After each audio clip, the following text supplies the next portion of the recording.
নমস্কার শ্রোতা বন্ধুরা, গল্প হলো সত্যি ঘটনার তৃতীয় এপিসোডে আপনাদের স্বাগত। আমি রাজা। আজকে যে ঘটনাটি আপনাদের সাথে শেয়ার করব সেটি নিছক বানানো ঘটনা নয়।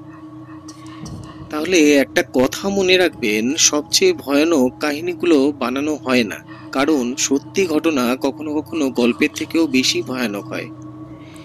এই চ্যানেলে আমরা বলি ঠিক তেমনই কিছু বাস্তব অভিজ্ঞতা, যেগুলো শোনার পর আপনারা আর আগের মতন থাকবেন না। আজকের ঘটনাটা অর্ণব নামে একটি যুবকের, যে হারিয়ে যায় একটি স্টেশনে, যার কোনো অস্তিত্ব নেই। আপনারা দেখছেন গল্প হলো সত্যি ঘটনা, আর আজ আমরা শোনাবো সেই ট্রেন যাত্রা যা আর কোনোদিনও ফিরে আসেনি। রাতের শেষ ট্রেনটা ধরতে দেরি হলে মানুষ ভাবে শুধু গন্তব্যে পৌঁছাতে দেরি হবে, কিন্তু কারোর কারোর জীবনে সেই শেষ ট্রেনটাই হয়ে দাঁড়ায় তার শেষ যাত্রা। 2017 সাল। অর্ণবের সাথেও ঠিক সেরকমই হয়েছিল। অর্ণব তখন কলকাতার একটা মিডিয়া অফিসে চাকরি করত। কাজের চাপে প্রায়ই রাত হয়ে যেত। সে থাকতো বনগাঁর দিকে, আর প্রতিদিনই রাত হতো ফিরতে। সেদিনটাও ঠিক তেমনই ছিল, তবে একটু বেশি দেরি হয়ে গেছিল। রাত 11:45-এ শেষ লোকাল ট্রেনটা ধরতে ছুট মারে শিয়ালদা স্টেশনে। প্ল্যাটফর্মে পৌঁছে দেখে প্রায় ফাঁকা ট্রেনটি। হাতে গোনা কয়েকজন লোক কামরায় বসে রয়েছে। একটু অস্বস্তি হলেও ক্লান্তির চাপে সিটে বসে ঘুমিয়ে পড়ে অর্ণব। কিন্তু হঠাৎ ঠান্ডা হাওয়ার ঝাপটায় ঘুম ভেঙে যায় ওর। চোখ খুলে দেখে ট্রেনটি দাঁড়িয়ে আছে একটি স্টেশনে। কিন্তু না, এটা কোনো পরিচিত স্টেশন নয়। না কোনো নাম ফলক, না কোনো আলো, চারিদিকে শুধু ধোঁয়া আর নিস্তব্ধতা। প্ল্যাটফর্মে কয়েকজন দাঁড়িয়ে আছে। অদ্ভুত তাদের পোশাক, যেন অনেক পুরনো আমলের।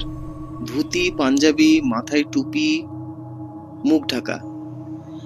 আর এক কোণে দাঁড়িয়ে একটি মহিলা, লম্বা চুল, সাদা শাড়ি, লাল পাড়, মাথা নিচু করে আছে। হঠাৎ সে মাথা তোলে, আর অর্ণব দেখে সেই মুখে চোখ নেই, কেবল দুটো গভীর কালো গর্ত। এক চিলতে গলায় সে বলে, আমার জায়গা তুই কেন নিলি? অর্ণব ভয়ে উঠে দাঁড়ায়। ঠিক তখনই ট্রেনটি চলতে শুরু করে, কিন্তু জানলার বাইরে তাকিয়ে দেখে বারবারই সেই একই দৃশ্য, একই গাছ, একই ঘর, একই পোল। ঘড়িতে দেখে রাত 1:20, কিন্তু ট্রেন যেন এক লুপে আটকে গেছে। হঠাৎ ট্রেনের মাইকে ঘোষণা, পরবর্তী স্টেশন উত্তরণ। উত্তরণ এই নামে তো কোনো স্টেশন নেই। অর্ণব চমকে ওঠে। ট্রেন থামে। সে নেমে পড়ে। চারপাশ অন্ধকার, কেউ নেই। আর পেছনে তাকাতেই দেখে ট্রেনটাও নেই। কখন চলে গেছে বুঝতেও পারেনি। ভয়ে দৌড়ে স্টেশন ছাড়ার চেষ্টা করে, কিন্তু খালি হাওয়া ছাড়া আর কিছুই নেই। আসলে ও বুঝে গেছে এটা কোনো সাধারণ জায়গা নয়, এটা একটা ফাঁদ। তারপর থেকে অর্ণবের খোঁজ পাওয়া যায় না। পরদিন তার পরিবার থানায় যায়। সিসিটিভি ফুটেজে দেখা যায় যে সে ট্রেনে উঠেছিল ঠিকই, কিন্তু তারপর ট্রেনটার কোথায় পৌঁছলো সেটি কেউ জানে না। উত্তরণ নামে কোনো স্টেশন ভারতীয় রেল ম্যাপে নেই। তবে আজও কেউ কেউ বলে রাত 12টার ট্রেনে উঠলে মাঝে মাঝে ট্রেন থামে এক অজানা স্টেশনে, আর সেখানে দাঁড়িয়ে থাকে এক সাদা শাড়ি পরা এক মহিলা, তাকিয়ে থাকে চোখহীন দুটো গর্ত দিয়ে। আর শোনা যায় এক ফিসফিস গলা, তুই কেন নামলি? আপনি কি শেষ ট্রেনে যাত্রা করতে চান? ভালো করে ভাবুন, কারণ ফিরতে পারবেন তো? এই ঘটনাটি শোনার পর আমিও অনেক রাত চিন্তায় ভুগেছি। আর আপনি মনে রাখবেন, সবসময় দৃষ্টির বাইরে কিছু থাকে যা আমরা দেখতে চাই না। সত্যি না গল্প, আপনারই সিদ্ধান্ত।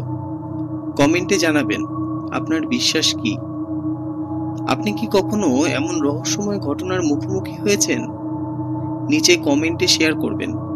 আমাদের সবার গল্প শুনতে ইচ্ছে করছে। ভয় পেলে লাইক দিন, আর আরো এমন রহস্যময় গল্পর জন্য সাবস্ক্রাইব করতে ভুলবেন না। এখানে সত্য আর কল্পনার মধ্যে সীমানা অনেক পাতলা।